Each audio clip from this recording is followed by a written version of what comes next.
सही फ्रेंड, इस वीडियो के माध्यम से हम देखने वाले हैं बिहार पुलिस भर्ती परीक्षा 2025 के लिए गुरु रोशन आनंद सर के द्वारा तैयार किया गया फुल लेंथ टेस्ट का टेस्ट नंबर 2 को। हमने टेस्ट नंबर 1 को काफ़ी अच्छे से कंप्लीट कर रखा है। इस वीडियो के माध्यम से हम प्रैक्टिस सेट 2 को कंप्लीट करने वाले हैं। आइए चलते अपने प्रश्नों की ओर। उससे पहले हम आपसे थोड़ी बात कर लेते हैं कि बिहार पुलिस भर्ती परीक्षा में मात्र 15 से 20 दिन रह गए हैं। इन 15 से 20 दिनों के अंदर आपको करना है कि प्रैक्टिस सेट पर ज़्यादा से ज़्यादा कमांड बनाना है और उसे काफ़ी अच्छे से एनालिसिस करके जाना है।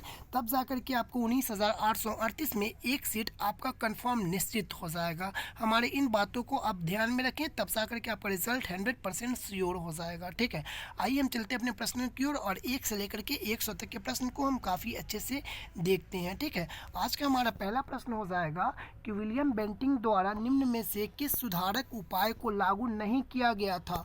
तो यहाँ पे हमारा उत्तर हो जाएगा विलियम बेंटिंक के द्वारा दास्ता का अंत नहीं किया गया था, क्योंकि दास्ता का अंत किया गया था लॉर्ड एलनब्रो के द्वारा। कब किया गया था? तो सन 1843 ईस्वी में किया गया था। ठीक है, तो यहाँ पे हमारा उत्तर हो जाएगा ऑप्शन नंबर ए, दास्ता का अंत यह विलियम बेंटिंक के द्वारा नहीं किया गया था। बाकी तीनों के तीनों विलियम बेंटिंक के द्वारा किया गया था। ठीक है, आइए हम देखते हैं प्रश्न नंबर 2। प्रश्न नंबर 2 कह रहा है कि परामर्शदायी अधिकार क्षेत्र के अंतर्गत उच्चतम न्यायालय किसी विधि के प्रश्न या जनता के लिए विशेष महत्व के तथ्य पर परामर्श देता है जो उसे भेजा जाए, तो उसे किसके पास भेजा जाए? तो राष्ट्रपति द्वारा भेजा जाए। ठीक है, आइए हम देखते हैं प्रश्न नंबर 3 को। प्रश्न नंबर 3 कह रहा है कि धन विधेयक पारित करने के लिए राज्यसभा को कितना समय दिया जाता है। तो धन विधेयक पारित करने के लिए राज्यसभा को 14 दिनों का समय दिया जाता है। ठीक है, आइए हम देखते हैं प्रश्न नंबर 4 को। प्रश्न नंबर 4 कह रहा है कि निम्नलिखित में से कौन सा कथन गलत है। तो यहाँ पे हमारा उत्तर हो जाएगा ऑप्शन नंबर ए, गलत है।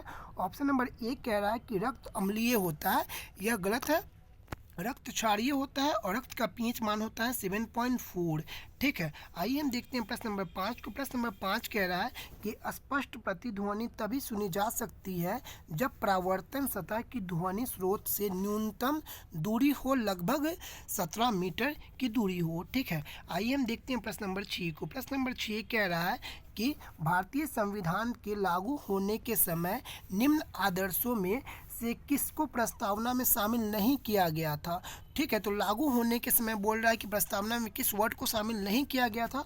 तो समाजवादी शब्द को शामिल नहीं किया गया था। ठीक है, समाजवादी, पंथ निरपेक्ष, अखंडता, इन तीनों शब्दों को 42वें संविधान संशोधन के तहत सन 1976 ईस्वी में शामिल किया गया था। ठीक है, आइए हम देखते हैं प्रश्न नंबर 7 को। प्रश्न नंबर 7 कह रहा है कि ब्रिटिश शासन के अधीन भारतीय गरीबी और अर्थव्यवस्था पर दादा भाई नौरोजी द्वारा निम्नलिखित में से कौन सी पुस्तक लिखी गई थी।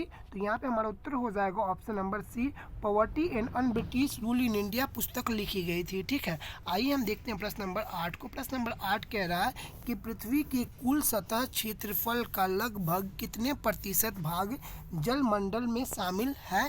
तो यहाँ पे हमारा उत्तर हो जाएगा 71% भाग जलमंडल में शामिल है। ठीक है, आइए हम चलते हैं प्रश्न नंबर 9 को देखते हैं। प्रश्न नंबर 9 कह रहा है कि वायुमंडल की कौन सी परत बड़े जेट विमानों के लिए आदर्श उड़ान परिस्थिति के हालात प्रदान करती है।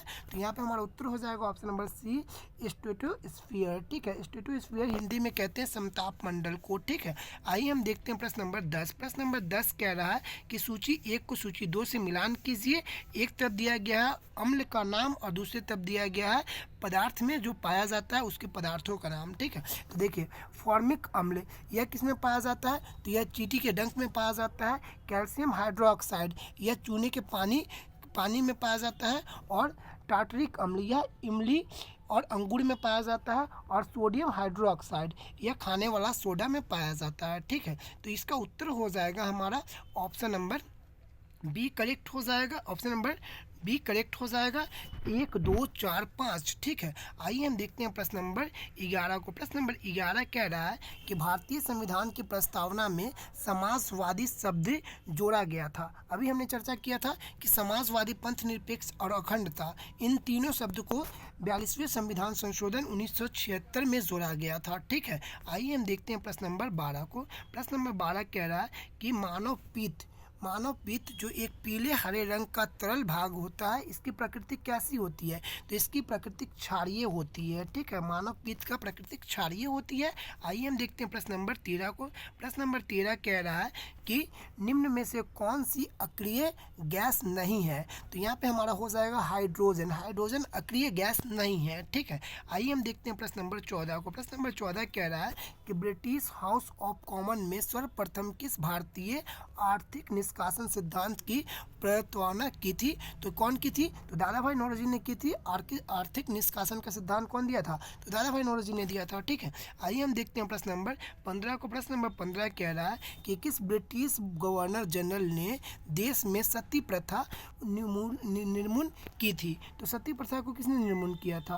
तो लॉर्ड विलियम बेंटिंक ने किया था। ठीक है, आइए हम देखते हैं प्रश्न नंबर 16 को। प्रश्न नंबर 16 क्या कह रहा है कि बलवंत राय मेहता समिति ने किस प्रकार के पंचायत राज्य की संरचना की सिफारिश की थी? तो बलवंत राय मेहता ने त्रिस्तरीय पंचायती राज्य की मांग की थी, जबकि अशोक मेहता समिति ने द्विस्तरीय की मांग की थी। ठीक है, आइए हम देखते हैं प्रश्न नंबर 17। प्रश्न नंबर 17 कह रहा है कि यूरेनियम का कौन सा आइसोटॉप न्यूक्लियर रिएक्टर में होने वाली श्रृंखला प्रतिक्रिया को जारी रखने की क्षमता रखता है? तो यहाँ पे हमारा उत्तर हो जाएगा ऑप्शन नंबर सी, यूरेनियम 235। ठीक है, आइए हम देखते हैं प्रश्न नंबर 18 को। प्रश्न नंबर 18 कह रहा है कि पंचायतों, नगर निगम और नगर पालिकाओं के चुनाव हेतु संबंधित क्षेत्र को छोटे छोटे निर्वाचन क्षेत्रों में विभाजित किया जाता है, जो क्या कहलाती है?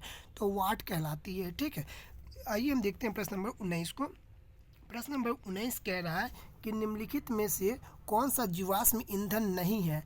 निम्नलिखित में से कौन सा जीवाश्म ईंधन नहीं है? तो उत्तर हो जाएगा ऑप्शन नंबर डी, यूरेनियम जीवाश्म ईंधन में नहीं आता है। ठीक है, आइए हम देखते हैं प्रश्न नंबर 20। प्रश्न नंबर 20 कह रहा है कि चींटी या मधुमक्खी या बिच्छू, इन तीनों को याद रखिए।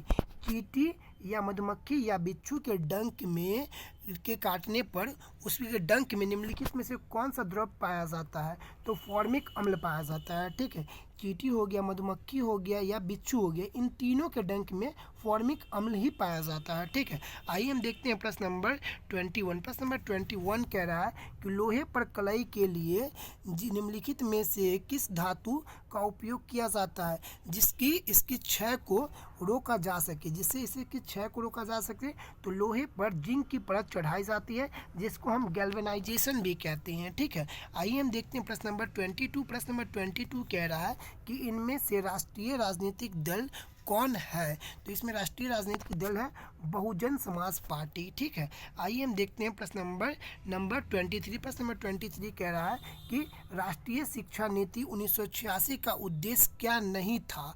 तो राष्ट्रीय शिक्षा नीति 1986 का उद्देश्य क्या नहीं था? तो उत्तर हो जाएगा ऑप्शन नंबर सी, कि शिक्षा सिर्फ उनके लिए है जो इसमें रुचि रखते हैं, यह नहीं था। ठीक है, आइए हम देखते हैं प्रश्न नंबर 24। प्रश्न नंबर 24 कह रहा है कि भारत के किस प्रधानमंत्री ने श्रीलंका में भारतीय शांति सेना भेजी थी? तो यहाँ पे हमारा उत्तर हो जाएगा option number C, Rajiv Gandhi ji ने भेजी थी। ठीक है, आइए हम देखते हैं प्रश्न नंबर 25। प्रश्न नंबर 25 कह रहा है कि इनमें से कौन सी घटना द्वितीय विश्व युद्ध का परिणाम नहीं है? तो यहाँ पे हमारा उत्तर हो जाएगा ऑप्शन नंबर सी, राष्ट्रसंघ का गठन। राष्ट्रसंघ का गठन यह द्वितीय विश्व युद्ध का परिणाम नहीं है, क्योंकि राष्ट्रसंघ का गठन होता है सन 1920 ईस्वी में। ठीक है, और संयुक्त राष्ट्र संगठन का गठन कब होता है? संयुक्त राष्ट्र संघ का गठन कब होता है? सन 1945 में होता है। ठीक है, आइए हम देखते हैं प्रश्न नंबर 26 को। प्रश्न नंबर 26 कह रहा है कि तमिलनाडु में शीतकालीन वर्षा का कारण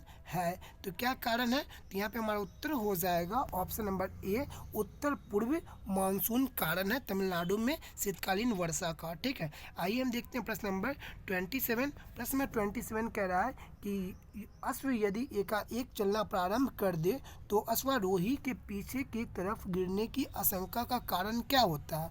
तो हमारा उत्तर हो जाएगा ऑप्शन नंबर ए, जड़त्व आघूर्ण के नियम के कारण होता है। ठीक है, आइए हम देखते हैं प्रश्न नंबर 28। प्रश्न नंबर 28 क्या कह रहा है, मुझे देखते हैं। निम्नलिखित में से कौन सा कथन सत्य नहीं है? निम्नलिखित में से कौन सा कथन सत्य नहीं है? तो यहाँ पे हमारा हो जाएगा ऑप्शन नंबर ए, ए सत्य नहीं है। ए कह रहा है कि 1971 में दहेज निरोध अधिनियम बना था। यह 1971 में नहीं बल्कि 1961 में बना था। कब बना था?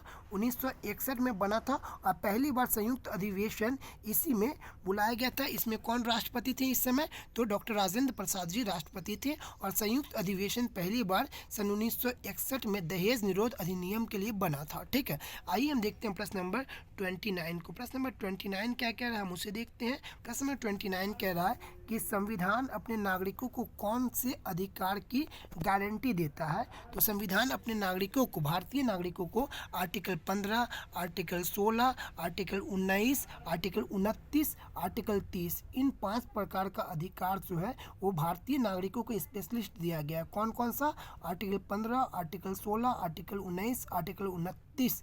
एक second, article 15, article 16, article 19, article 29, article 30 ये 5 दिया गया है। तो हमारा उत्तर हो जाएगा ऑप्शन नंबर ए। ठीक है, समानता का अधिकार और अभिव्यक्ति की स्वतंत्रता का अधिकार। ठीक है, ये दोनों अधिकार दिया गया है। ठीक है, आइए हम देखते हैं प्रश्न नंबर 30 को। प्रश्न नंबर 30 कह रहा है कि निम्नलिखित में से विधान परिषद किस राज्य में नहीं है? तो हमारा उत्तर हो जाएगा विधान परिषद गुजरात में नहीं है। ठीक है, विधान परिषद वैसे है कहाँ कहाँ है? तो बिहार में है विधान परिषद, यूपी में है विधान परिषद, तेलंगाना में है विधान परिषद, आंध्र प्रदेश में है, कर्नाटक में है और महाराष्ट्र में है। इन 6 राज्यों में विधान परिषद है लेकिन गुजरात में विधान परिषद नहीं है। ठीक है, आइए हम देखते हैं प्रश्न नंबर 31 को। प्रश्न नंबर 31 कह रहा है कि किस आंदोलन के दौरान महात्मा गांधी ने असहयोग आंदोलन का नारा दिया था?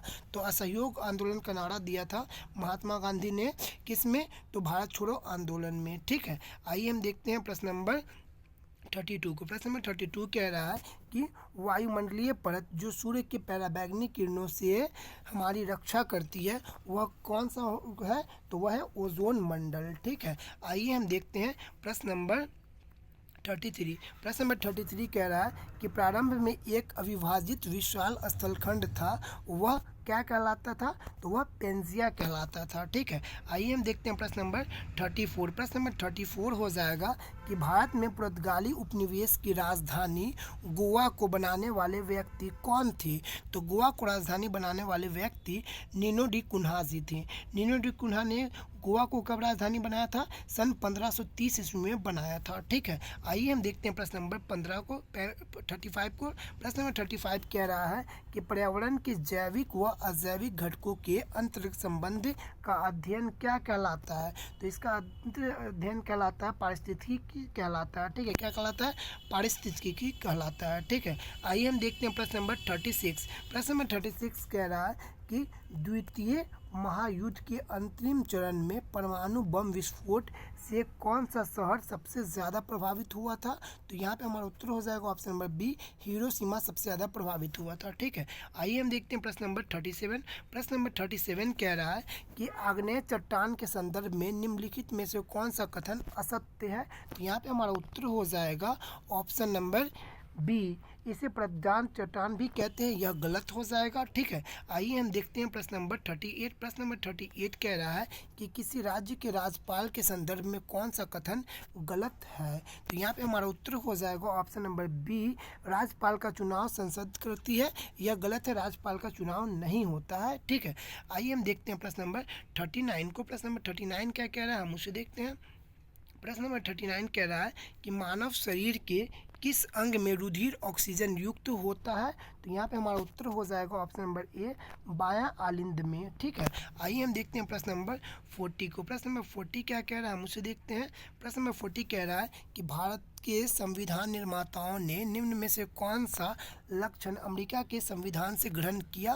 तो यहाँ पे हमारा उत्तर हो जाएगा उपरोक्त में से सभी। न्यायिक समीक्षा, यह भी अमेरिका के संविधान से लिया गया। मौलिक अधिकार, यह भी अमेरिका के संविधान से लिया गया। सर्वोच्च न्यायालय के न्यायाधीशों के पद से हटने की प्रक्रिया भी अमेरिका से ही लिया गया। ठीक है, आइए हम देखते हैं प्रश्न नंबर 41 को। प्रश्न नंबर 41 कह रहा है कि निम्नलिखित में से किसने ब्रिटिश सरकार के प्रशासनिक कार्य संपादन को सरल बनाने के लिए भारत में शिक्षा के माध्यम के रूप में अंग्रेजी को आरंभ किया था? तो यह लॉर्ड मैकाले ने आरंभ किया था। ठीक है, आइए हम देखते हैं प्रश्न नंबर 42 को। प्रश्न नंबर 42 कह रहा है, एक सेकेंड, प्रश्न नंबर 42 कह रहा है कि नियत आयतन पर गैस की इकाई द्रव्यमान का तापमान 1 डिग्री सेंटीग्रेड पर बढ़ाने के लिए आवश्यक ऊष्मा की मात्रा क्या कहलाती है। तो यहाँ पे हमारा उत्तर हो जाएगा ऑप्शन नंबर ए, नियत आयतन पर विशिष्ट ऊष्मा कहलाती है। ठीक है, आइए हम देखते हैं प्रश्न नंबर 43। प्रश्न नंबर 43 कहता है कि निम्नलिखित में से मैथिली शरण गुप्त की रचना कौन सी नहीं है। तो मैथिली शरण गुप्त की रचना कौन सी नहीं है, तो पाथिक जो है यह मैथिली शरण गुप्त की रचना नहीं है। ठीक है, बाकी साकेत, भात भारती और पंचवटी ये तीनों मैथिली शरण गुप्त की रचना है। ठीक है, आइए हम देखते हैं प्रश्न नंबर 44। प्रश्न नंबर 44 कह रहा है कि निम्नलिखित में से कौन सा मूल अधिकार आपातकालीन के समय भी निलंबित नहीं हो सकता है। तो यहाँ पे हमारा उत्तर हो जाएगा ऑप्शन नंबर बी, जीवन की सुरक्षा का अधिकार यह आपातकाल के समय भी निलंबित नहीं हो सकता है। ठीक है, आइए हम देखते हैं प्रश्न नंबर 45 को। प्रश्न नंबर 45 कह रहा है केंद्र सूची के विषय के संदर्भ में सर्वोच्च न्यायालय के क्षेत्राधिकार एवं शक्तियों को कौन विस्तृत कर सकता है।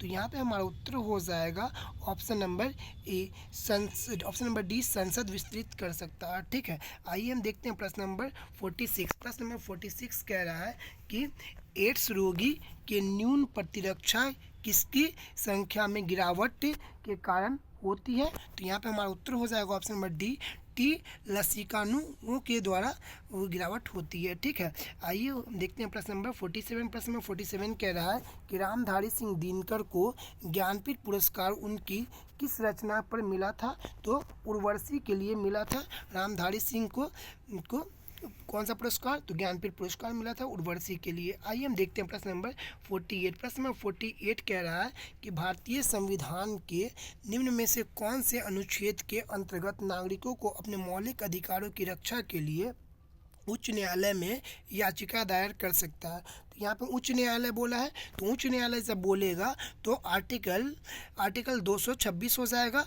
अगर सर्वोच्च न्यायालय बोलेगा तो आर्टिकल 32 हो जाएगा। ठीक है, किसी के भी मौलिक अधिकार का हनन होता है तो वह सुप्रीम कोर्ट में जाएगा याचिका दायर करने आर्टिकल 32 के तहत, और हाई कोर्ट में जाएगा आर्टिकल 226 के तहत। ठीक है, आइए हम देखते हैं प्रश्न नंबर 49। प्रश्न नंबर 49 कह रहा है कि निम्नलिखित में से किस न्यायाधीश को जनहित याचिका का प्रवर्तक माना जाता है। तो जस्टिस PN भागवती जी को माना जाता है। ठीक है, आइए हम देखते हैं प्रश्न नंबर 50 को। प्रश्न नंबर 50 कह रहा है कि भारत के राष्ट्रपति की क्षमादान की शक्ति का सिद्धांत नहीं है। तो आइए हम देखते हैं कौन सा नहीं है। तो यहाँ पे हमारा उत्तर हो जाएगा option number B, option number C हो जाएगा। दया के लिए याचिका को राष्ट्रपति के समक्ष मौखिक सुनवाई का अधिकार है, यह गलत हो जाएगा। ठीक है, आइए हम देखते हैं प्रश्न नंबर 51। प्रश्न में 51 कह रहा है कि गुट निरपेक्ष आंदोलन को हम जानते हैं नॉन मूवमेंट अलायंस के नाम से जानते हैं। क्या नाम जानते हैं? Non movement alliance. ठीक है, जिसे हम नाम भी कहते हैं। ठीक है, आइए हम देखते हैं। तो यहाँ पे हो जाएगा कि गुट निरपेक्ष आंदोलन का पहला शिखर सम्मेलन कब और कहाँ हुआ था।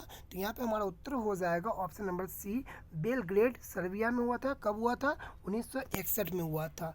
नॉन मूवमेंट अलायंस कहते हैं, आप थोड़ा सा कंफर्म कर दीजिएगा इसको। गुटनिरपेक्ष आंदोलन को नॉन मूवमेंट अलायंस ही कहते हैं ना। आइए हम देखते हैं प्रश्न नंबर 52 को। प्रश्न नंबर 52 कह रहा है कि 1961 में पहली बार दोनों सदनों में गतिविरोध दूर करने के लिए संयुक्त अधिवेशन किस विधेयक के लिए बुलाया गया था। तो देखिए 1961 में है ना, और किस के लिए बुलाया गया था? तो दहेज निरोधक के विधेयक के लिए बुलाया गया था 1961 में पहली बार संयुक्त अधिवेशन। ठीक है, आइए हम देखते हैं प्रश्न नंबर 53। प्रश्न नंबर 53 कह रहा है कि निम्नलिखित में से कौन से पादप समूहों में दोनों बीजाणुविद व युग्मविद प्रवस्था बहुकोशिकीय तथा मुक्त जीवी होती है। तो यहाँ पे हमारा उत्तर हो जाएगा ऑप्शन नंबर बी, ब्रायोफाइट तथा टेरिडोफाइट। ठीक है, आप हमें कमेंट के माध्यम से ज़रूर बताएंगे कि पादप जगत का उभयचर किसे कहते हैं। ठीक है, कमेंट में बताएंगे। और पादप जगत का सरीसृप किसे कहते हैं, ये दोनों का उत्तर आप हमें कमेंट में बताएंगे। फिर से हम आपको बोल देते हैं, पादप जगत का उभयचर किसे कहते हैं और पादप जगत का सरीसृप किसे कहते हैं। ठीक है, दोनों का आप हमें कमेंट में में बताएंगे उत्तर। प्रश्न नंबर 54 कह रहा है यहाँ पे कि गति के तीसरे नियम के अनुसार बल एवं प्रतिबल क्या होती है, तो विपरीत दशाओं में अलग अलग वस्तुओं पर कार्य करते हैं। ठीक है, आइए हम देखते हैं प्रश्न नंबर 55। प्रश्न नंबर 55 कह रहा है कि गुलबदन बेगम ने किसके कहने पर हुमायूं नामा पुस्तक लिखा था, तो हुमायूं नामा लिखा था अकबर के कहने पर। ठीक है, आइए हम देखते हैं प्रश्न नंबर 56। प्रश्न नंबर 56 कह रहा है कि सूर्य सहित सभी तारों में ऊर्जा का स्रोत है, तो यहाँ पे हमारा उत्तर हो जाएगा हाइड्रोजन नाभिकों का हीलियम नाभिक में संलयन। ठीक है, आइए हम देखते हैं प्रश्न नंबर 57 को। प्रश्न नंबर 57 कह रहा है कि मुद्रा के आंतरिक मूल्य का अर्थ क्या होता है, तो मुद्रा की क्रय शक्ति होता है। ठीक है, आइए हम देखते हैं प्रश्न नंबर 58। प्रश्न नंबर 58 कह रहा है कि हरित गृह गैसों की पृथ्वी के वायुमंडल के औसत ताप पर क्या प्रभाव पड़ता है, तो इसका ताप बढ़ता है। ठीक है, आइए हम देखते हैं प्रश्न नंबर 59 को। प्रश्न नंबर 59 कह रहा है कि निम्नलिखित में से कौन सी संस्था पंचवर्षीय योजनाओं की क्रियान्वित करने के लिए जिम्मेदार है, तो यहाँ पे हमारा उत्तर हो जाएगा ऑप्शन नंबर ए, योजना आयोग। ठीक है, योजना आयोग का गठन कब हुआ था, ये आप हमें कमेंट में बताएंगे। ठीक है, और योजना आयोग को समाप्त करके कौन सा संगठन का स्थापना किया गया, ये भी आप हमें बताएंगे। ठीक है, आइए हम देखते हैं प्रश्न नंबर 60 को। प्रश्न नंबर 60 कह रहा है कि कार्बोहाइड्रेट के विभिन्न प्रकार के संदर्भ में निम्नलिखित पर विचार कीजिए, तो यहाँ पे क्या कह रहा है, हम पहले पूरे प्रश्नों को देखते हैं। ठीक है, कार्बोहाइड्रेट के विभिन्न प्रकारों के संदर्भ में निम्नलिखित कथनों पर विचार कीजिए, तो आइए हम देखते हैं पहले पूरे प्रश्नों को। इसमें कह रहा है कि उपयुक्त में से कौन सा कार्बोहाइड्रेट का प्रकार नहीं है। ठीक है, क्या बोला है कि इनमें से कौन सा कार्बोहाइड्रेट का प्रकार नहीं है, तो यहाँ पे हमारा उत्तर हो जाएगा ऑप्शन नंबर ए में क्या दिया गया हम उसे देख लेते हैं। ए में क्या दिया गया, ए में दिया गया है अमीनो अम्ल। अमीनो अम्ल यह किसका प्रकार नहीं है, कार्बोहाइड्रेट का प्रकार नहीं है। किस कौन कौन से प्रकार है, तो मंड है और शर्करा है, लेकिन अमीनो अम्ल नहीं है कार्बोहाइड्रेट का प्रकार। ठीक है, आइए हम देखते हैं प्रश्न नंबर 61 को। प्रश्न नंबर 61 कह रहा है कि श्वेत रक्त कोशिकाएं, जिसे हम WBC कहते हैं, व्हाइट ब्लड सेल अथवा कणिकाएं, निम्नलिखित में से क्या कार्य करती है, तो यह कार्य करती है रोगाणुओं का विनाश करती है। ठीक है, WBC। आइए हम देखते हैं प्रश्न नंबर 62 को। प्रश्न नंबर 62 कह रहा है कि खाद्य पदार्थों में मिलाए जाने के बाद अपनी श्वसन प्रक्रिया में खमीर, जिसे ईस्ट भी कहते हैं, निम्नलिखित में से क्या उत्पादित करते हैं, तो यह उत्पादित करते हैं ऑप्शन नंबर हो जाएगा बी, कार्बन डाइऑक्साइड। ठीक है, आइए हम देखते हैं प्रश्न नंबर 63 को। प्रश्न नंबर 63 कह रहा है कि कोशिका में उपस्थित प्लाज्मा झिल्ली निम्नलिखित में से किससे निर्मित होती है, तो कोशिका झिल्ली, प्लाज्मा में उपस्थित जो कोशिका झिल्ली होती है वह बनी होती है प्रोटीन और लिपिड की। ठीक है, तो यहाँ पे हमारा उत्तर हो जाएगा ऑप्शन नंबर डी, ए और सी दोनों। ठीक है, आइए हम देखते हैं प्रश्न नंबर 64 को। प्रश्न नंबर 64 क्या कह रहा है, हम उसे देखते हैं। प्रश्न नंबर 64 कह रहा है कि एंडोसाइटोसिस का संबंध निम्नलिखित में से किससे है, तो यहाँ पे हमारा उत्तर हो जाएगा ऑप्शन नंबर ए, यह किसी कोशिका के बाह्य पर्यावरण के से अपना भोजन तथा अन्य पदार्थ ग्रहण करने की प्रक्रिया है।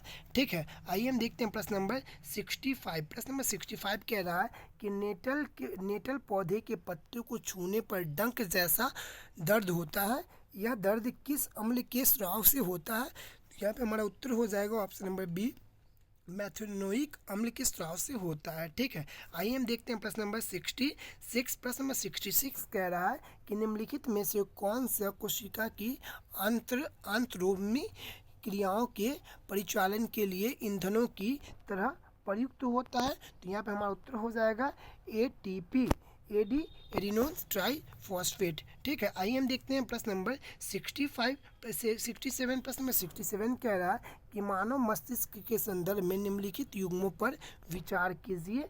मानव मस्तिष्क के संदर्भ में निम्नलिखित युग्मों पर विचार कीजिए, उपयुक्त में से कौन सा सही सुमेलित है। ठीक है, क्या पूछा है, कौन सा सही सुमेलित है, तो यहाँ पे दोनों का दोनों सही सुमेलित नहीं है, न तो एक न ही दो। क्योंकि अग्र मस्तिष्क जो होता है वह होता है मस्तिष्क का मुख्य सोचने का भाग होता है अग्र मस्तिष्क, और यहाँ पे जो होता है पश्च मस्तिष्क जो होता है वह अनैच्छिक क्रियाओं के लिए परिपूर्ण होता है। ठीक है, तो दोनों एक दूसरे के उलट पलट दिया गया, इसलिए यह सुमिलित नहीं है। ठीक है, आइए हम देखते हैं प्रश्न नंबर 68 को। प्रश्न नंबर 68 कह रहा है कि एक उपभोक्ता स्तर से दूसरे उपभोक्ता को जैव मात्रा का कितना प्रतिशत भाग स्थानांतरित होता है, तो 10% भाग स्थानांतरित होता है। ठीक है, आइए हम देखते हैं प्रश्न नंबर 69 को। प्रश्न नंबर 69 कह रहा है कि आपतन कोण परावर्तन कोण के बराबर होता है एवं आपतित किरण दर्पण के आपतन बिंदु पर अविलंब तथा परावर्तित किरण सभी एक ही तल पर होते हैं। उपयुक्त विवरण प्रकाश के किस नियम घटना से संबंधित है, तो यहाँ पे हमारा उत्तर हो जाएगा ऑप्शन नंबर बी, प्रकाश के परावर्तन की घटना है। ठीक है, आइए हम देखते हैं प्रश्न नंबर 70 को। प्रश्न नंबर 70 क्या कह रहा है हम उसे देखते हैं। प्रश्न नंबर 70 कह रहा है कि हाल ही में दिल्ली में लागू की गई पीएम श्री योजना किस क्षेत्र से संबंधित है, तो पीएम श्री योजना यह संबंधित है शिक्षा से। ठीक है, पीएम श्री योजना किससे संबंधित है, शिक्षा से संबंधित है। आइए हम देखते हैं प्रश्न नंबर 71 को। प्रश्न नंबर 71 कह रहा है कि हाल ही में किस राज्य सरकार ने संपत्ति पंजीकरण को आसान और नागरिक अनुकूल बनाने के लिए एक राज्य एक पंजीकरण योजना शुरू की है, तो यहाँ पे हमारा उत्तर हो जाएगा ऑप्शन नंबर सी, महाराष्ट्र ने शुरू की है। ठीक है, आइए हम देखते हैं प्रश्न नंबर 72 को। प्रश्न नंबर 72 कह रहा है कि योग महोत्सव 2025 का आयोजन कौन सा शहर करेगा, तो यहाँ पे हमारा उत्तर हो जाएगा option number C, Nasik Maharashtra करेगा। ठीक है, आप हमें कमेंट के माध्यम से बताइएगा कि हाल ही में योगा दिवस मनाया गया, तो योगा दिवस कब मनाया गया और यह योगा दिवस कैवें नंबर का मनाया गया, ये आप हमें कमेंट में ज़रूर बताएंगे। ठीक है, आइए हम देखते हैं प्रश्न नंबर 73 को। प्रश्न नंबर 70 इसका हम आंसर लगा दिए हैं, योगा महोत्सव कहाँ का आयोजन किया गया, नासिक महाराष्ट्र में। ठीक है, आइए हम देखते हैं प्रश्न नंबर 73। प्रश्न नंबर 73 कह रहा है कि सड़क दुर्घटना पीड़ितों को मुफ्त चिकित्सक उपचार प्रदान करने के लिए भारत सरकार द्वारा शुरू की गई योजना का नाम क्या है, तो यहाँ पे हमारा उत्तर हो जाएगा ऑप्शन नंबर बी, प्रधानमंत्री सड़क सुरक्षा योजना 2025। ठीक है, आइए हम देखते हैं प्रश्न नंबर 74 को। प्रश्न नंबर 74 कह रहा है कि किस मंत्रालय ने उच्च मूल्य वाले साइबर अपराधों को स्वचालित रूप से पंजीकृत करने के लिए E0 पहल शुरू की है, तो यहाँ पे हमारा उत्तर हो जाएगा ऑप्शन नंबर E0 पहल किसने शुरू की है, तो विज्ञान और प्रौद्योगिकी मंत्रालय ने शुरू की है। ठीक है, आइए हम देखते हैं प्रश्न नंबर 75 को। प्रश्न नंबर 75 कह रहा है कौन सा राज्य केंद्र शासित प्रदेश अंतर्राष्ट्रीय योग एवं ध्यान महोत्सव 2025 की मेजबानी करेगा, तो यहाँ पे हमारा उत्तर हो जाएगा ऑप्शन नंबर सी, लद्दाख। ठीक है, आइए हम देखते हैं प्रश्न नंबर 76। प्रश्न नंबर 76 कह रहा है कि गुजरात का कौन सा शहर भारत का पहला ग्रीनफील्ड स्मार्ट सिटी के रूप में विकसित किया जा रहा है, तो धोलेरा शहर। ठीक है, आइए हम देखते हैं प्रश्न नंबर 77। प्रश्न नंबर 77 कह रहा है कि भारत नेट परियोजना का मुख्य उद्देश्य क्या है, तो भारत नेट परियोजना का मुख्य उद्देश्य है आपको ऑप्शन नंबर बी हो जाएगा, हर ग्राम पंचायत को सस्ती और उच्च दरों पर इंटरनेट सेवा प्रदान करना। ठीक है, आइए हम देखते हैं प्रश्न नंबर 78 को। प्रश्न नंबर 78 कह रहा है कि नोमैडिक एलिफेंट भारत और किस देश के बीच होने वाला एक सैन्य अभ्यास है, तो नोमैडिक एलिफेंट होता है भारत और मंगोलिया के बीच। ठीक है, आइए हम देखते हैं प्रश्न नंबर 79। प्रश्न नंबर 79 कह रहा है कि प्रति वर्ष भारत भर में हिंदी पत्रकारिता दिवस किस तारीख को मनाया जाता है, तो हिंदी पत्रकारिता दिवस मनाया जाता है 30 मई को प्रतिवर्ष। ठीक है, आइए हम देखते हैं प्रश्न नंबर 80 को। प्रश्न नंबर 80 है कि भारत के 52वें मुख्य न्यायाधीश CJI के रूप में किसे नियुक्त किया गया है, तो यहाँ पे हमारा उत्तर हो जाएगा option number A, Bhushan Ramkrishna Gavai ji को किया गया है। ठीक है, आइए हम देखते हैं प्रश्न नंबर 81 को। प्रश्न नंबर 81 कह रहा है कि भारत के किस विरासत स्थल को हाल ही में विश्व स्मारक निगरानी सूची 2025 में शामिल किया गया है, तो आइए हम देखते हैं किसे शामिल किया गया है। ऑप्शन नंबर हो जाएगा यहाँ पे ऑप्शन नंबर डी, मूसी नदी के किनारे ऐतिहासिक इमारत को शामिल किया गया है। ठीक है, आइए हम देखते हैं प्रश्न नंबर 82 को। प्रश्न नंबर 82 कह रहा है किस आंदोलन के दौरान आज़ाद दास्ता बिहार में सक्रिय था। आज़ाद दास्ता बिहार में सक्रिय था भारत छोड़ो आंदोलन के समय। ठीक है, आइए हम देखते हैं प्रश्न नंबर 83 को। प्रश्न नंबर 83 कह रहा है कि बिहार समाजवादी पार्टी जिसका गठन हुआ था 1931 ईस्वी में, का गठन किन्होंने किया था। तो यहाँ पे हमारा उत्तर हो जाएगा ऑप्शन नंबर ए फूलन प्रसाद तिवारी और राजेंद्र प्रसाद ने मिलकर किया था। ठीक है, आइए हम देखते हैं प्रश्न नंबर 84। प्रश्न नंबर 84 इंग्लिश का प्रश्न है। ठीक है, आप इसे देख लीजिएगा, हम आपको इसका आंसर लगाते चलते हैं। ठीक है, ऐसे कह रहा है, हम आपको बता देते हैं। Speech is the method, speech is the for क्या fastest method of communication used by people. ठीक है, आइए हम देखते हैं प्रश्न नंबर 85। 85 कह रहा है कि time is money, time is money, इसमें टाइम क्या है, तो टाइम एक नाउन है। ठीक है, आइए हम देखते हैं प्रश्न नंबर 86। प्रश्न नंबर 86 क्या कह रहा है, तो यहाँ पे क्वेश्चन थोड़ा लंबा आप देख लीजिएगा, इसका उत्तर हो जाएगा कॉमन जेंडर। ठीक है, आइए हम देखते हैं प्रश्न नंबर 87। प्रश्न नंबर 87 कह रहा है fill up the blank with the correct option, the plane is flying above the town. ठीक है, आइए हम देखते हैं प्रश्न नंबर 88। प्रश्न नंबर 88 कह रहा है कि निम्नलिखित में से कौन सी बौद्धिक परिषद आधुनिक बिहार के भीतर आयोजित की गई थी। निम्नलिखित में से कौन सी बौद्धिक परिषद आधुनिक बिहार में आयोजित की गई थी, कौन कौन सी। तो देखिए बौद्ध में टोटल 4 सम्मेलन हुआ था। ठीक है, पहला किया गया था राजगीर में, दूसरा किया गया था वैशाली में, तीसरा किया गया था पाटलिपुत्र में, और चौथा कहाँ किया गया था आप हमें कमेंट में बताएंगे। ठीक है, पहला कहाँ, तो राजगीर में, दूसरा वैशाली में, और तीसरा पाटलिपुत्र में। ठीक है, तो यहाँ पे हो जाएगा हमारा उत्तर ऑप्शन नंबर सी। 1, 2, 3 ये तीनों की तीनों बिहार में ही किए गए थे, और चौथा कहाँ किया गया था आप हमें कमेंट में बिल्कुल बताएंगे। ठीक है, आइए हम देखते हैं प्रश्न नंबर 89। प्रश्न नंबर 89 कह रहा है कि निम्नलिखित में से कौन सा बिहार में सबसे लोकप्रिय कृषि आधारित उद्योग है। तो यहाँ पे हमारा उत्तर हो जाएगा चीनी उद्योग बिहार में सबसे ज़्यादा प्रसिद्ध है। ठीक है, प्रश्न नंबर 90 कह रहा है, प्रश्न नंबर 90, और यह हमारा जीके जीएस का अंतिम प्रश्न है। बाकी 10 जो बच जाएंगे वो मैथ्स के प्रश्न बच जाएंगे, आपको हम शो कर देंगे, आप बना लेंगे उसे। ठीक है, प्रश्न नंबर 90 कह रहा है कि महाबोधि मंदिर परिसर बोध गया को किस वर्ष सांस्कृतिक श्रेणी में यूनेस्को की विश्व प्रसिद्ध स्थानों की सूची में शामिल किया गया था। तो सन 2002 में शामिल किया गया था। ठीक है, तो दोस्तों यहाँ पे हमारा कंप्लीट हुआ प्रश्न जीके जीएस का। आपको आइए देखिए मैथ्स के प्रश्न है 91। ठीक है, आप इसे बना लेंगे। ठीक है, हम आपको इसका आंसर भी नहीं बता रहे हैं।